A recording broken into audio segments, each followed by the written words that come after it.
house is probably the biggest investment that you'll make in your lifetime, so you want to make sure you do it right. In this video, I'm going to talk about step by step how to buy a house and some tips and tricks to make it the best experience possible. Number one is to make sure that it's the right time for you to buy a house. Think about your future goals. For example, are you thinking about maybe relocating in the future? Are you thinking about starting a family, so you're going to need more room? You want to think about things like this to make sure that you're making the best decision for you and your family. Next, you want to take a good look at your finances. You want to make sure that you actually have enough to afford the home. Down in the description below, I'll have a home affordability calculator that'll tell you how much home you can afford. You also want to make sure to check your credit. If you're thinking about buying a home, you definitely don't want to buy a car. You don't want to open any more lines of credit. You don't want to do anything that's going to change your credit in any way. In the same vein as taking a look at your finances, you want to make sure that you have enough for a down payment.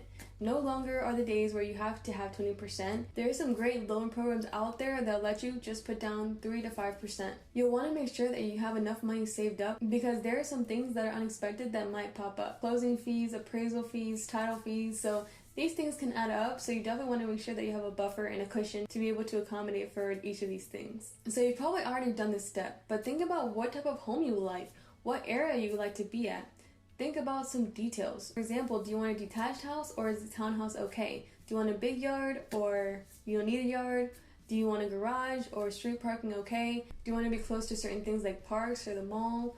Are you okay with a fixer-upper or do you just want a house that's, move-in ready? A lot of things to think about there. The next step is to talk to a mortgage lender. So you definitely want to get pre-approved before starting to look at houses just so they can tell you exactly what you can afford so you don't waste your time. There's different types of loans out there. There's conventional loans which are not backed up by the government. There's FHA which are great for first-time home buyers. There's a VA loan for veterans, USDA if you want to buy more rural land. So talk to a mortgage broker and they'll definitely get you on the right track to see which loan is right for you. Also, they'll let you know if it's not the best time for you to buy a home. If there's certain things that could use some improvement, a lot of times they'll work with you on that to get you to the best spot so that you can be ready to buy a home. So now that you got your pre-approval letter and everything and you know how much you can afford, you know exactly your financial picture, now it's time to find a good realtor. So a good realtor is someone who is accessible. When you call, they'll get back to you quickly, that you can text them and things like that. You want to make sure that they're local, that they're knowledgeable about the area, and that they have your best intention in mind. Overall, they're representing you, so you want to make sure that you can really trust this person because you're a team. You're a team in this mission. So I actually service Northern Virginia, so if you're in this area and would like to talk to me,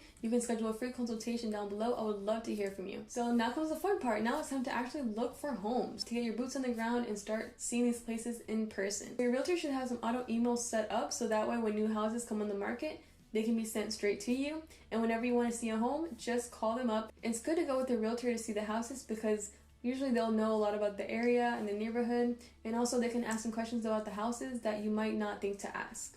When you see a house that you absolutely love, you can go ahead and submit an offer. Just because the house says that it costs this much doesn't mean that it's actually going to sell for that amount. So you'll have to work with a realtor to come up with a decent number to offer on the house. After your realtor submits the offer for you, then you just wait to see if your offer gets accepted or if you get a counter offer, and they'll assist you with the negotiations. So next is due diligence. Some things that should happen are an inspection.